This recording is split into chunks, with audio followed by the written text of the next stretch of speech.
Hi. Today is May 2 ata.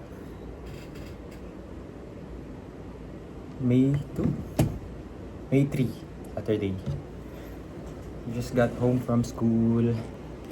Tired. 7 a.m. At 8:30 ako dumating sa school. Parang late. Late na nag-start yung class. Tapos diagnostic.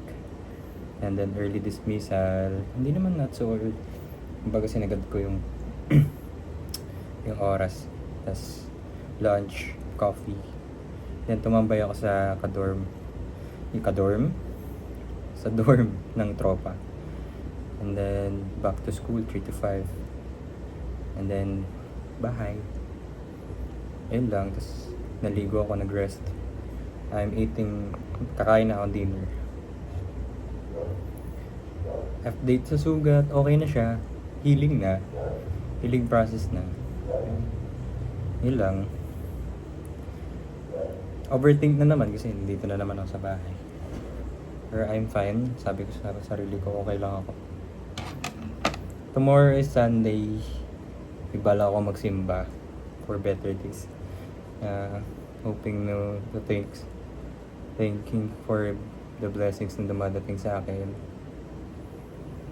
Ayun lang.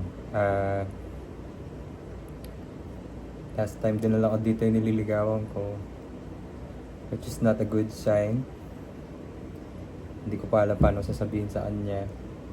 Hindi ko alam paano i-open up. But yesterday, something bad happens. Like, mali approach nila. Kaya ngayon, I'm eating alone. Gusto ko lang maging peaceful. Hindi ko naman sa iniiwasan sila. Ayoko lang maisip yung mga ganung bagay. Tapos sumasali pa yung mga ibang tao. Yung mga mga customer dito sa bilyaran namin. Which is nag-overthink ako sino pa nagsabi ng bagay na yun na hindi naman dapat mangyela, diba? So kung sa tingin ko na this is a thing to adjust, gagawin ko na lang, umiwas. Baka sabihin kasi mayabang na naman ako.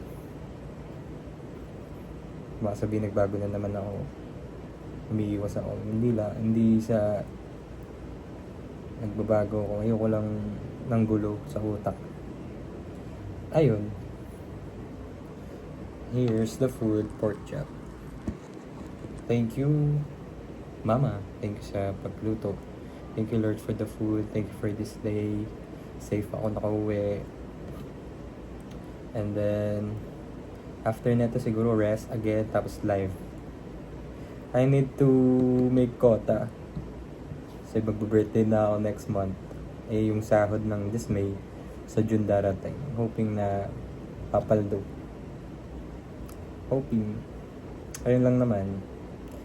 Thank you for sa pakikinig. Hindi ko alam kasi na nag-review na itong ng vlog ko. Vlog ba to or open forum? Wala lang din makausap. Gusto ko lang din ma-document yung mga bagay-bagay for the meantime, ganun. Hoping na nagpa-progress ako for the better. Documentary art. Yun lang. Thank you guys. Bye-bye.